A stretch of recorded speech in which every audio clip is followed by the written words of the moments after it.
What is up, team? How are you guys doing?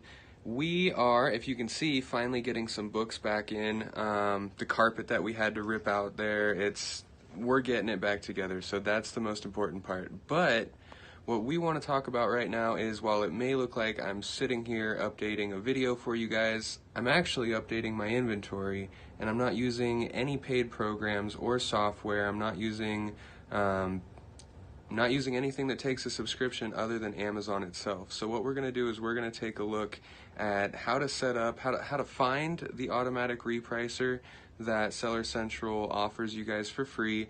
Its perks, its uses, how to set up rules for that, and also why you need to be using this. Having over 500 unique inventories in our, or unique SKUs rather, in our inventory right now, it's an absolute pain to go through 2 or 3 times a day and manually update all the prices. So what we're doing is we're going through and learning the repricer, and now that we kind of know what's up with it, we're going to bring it to you guys and make sure that you know about it. So let's go ahead and jump into a screen share, and we will teach you guys how to do this.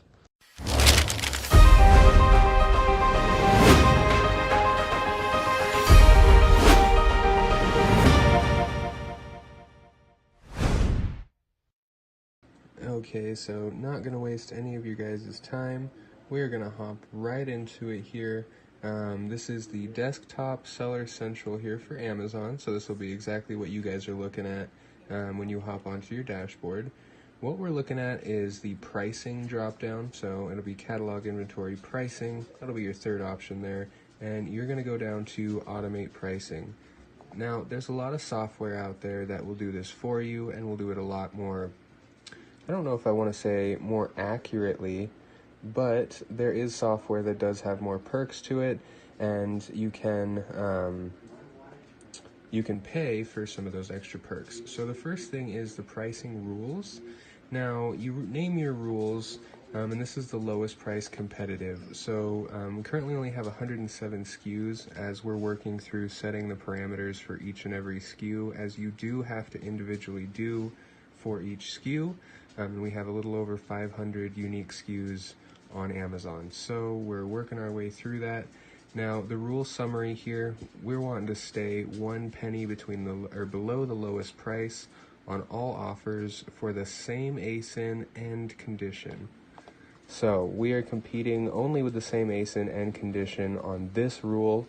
When you first come to this page, you're not going to see it. This will be what you see when you first come to the page.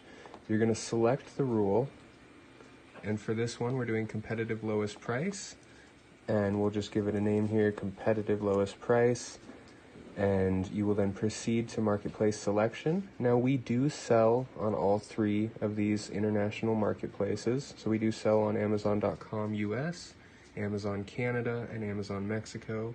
For the purpose of this video, we're going to just choose Amazon.com, and you can save and continue to rule parameters. Now, this is where you will set up basically what you want. So you can either have it match the lowest price, stay above the lowest price, or stay below. For the case of this video, guys, we're going to go ahead and stay below the lowest price to make sure that our units sell before anyone else. And like we're doing 1 penny below the competitors, and we are doing all offers on Amazon for the same ASIN and condition. You can change it through here, but we want same ASIN and condition to be what this rule applies to.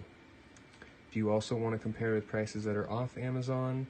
This is up to you. We selected no, as we only want to compete with what is on Amazon, and we will then save this rule on Amazon.com. Now, once you've saved your rule, you've created your rule name, you've selected the marketplace, and you've defined your rule parameters, you're going to go ahead and proceed to the SKU selection. And this is where you'll go through and basically set your parameters. So what you're going to worry about is the right side here. You're going to set what your minimum acceptable price is and the maximum price that you would go to. So with this rule in place, if we made this $10 and $15, and we started repricing. Now we're not going to use this as we already have a repricer running for this with these parameters. I don't want to double it up because I'm not entirely sure what that would do, if it would cause any issues. But for this case, the $10 there, if somebody bumps their price down to $12.05, this repricer will automatically bump our price down to $12.04 to keep us on the top of the pack. And it will do that in penny increments all the way down to $10. So it will undercut people from the $12.07 all the way down to $10 in penny increments. And then you would just click Start Repricing, and that would be what initiates the repricing feature for this item. Now you do have to go through and do that for each individual item, but if you have, say, only 20 of one SKU, if you only have 20 unique SKUs but hundreds of items, then you only have to do it 20 times. So you have to do it one time for each unique SKU.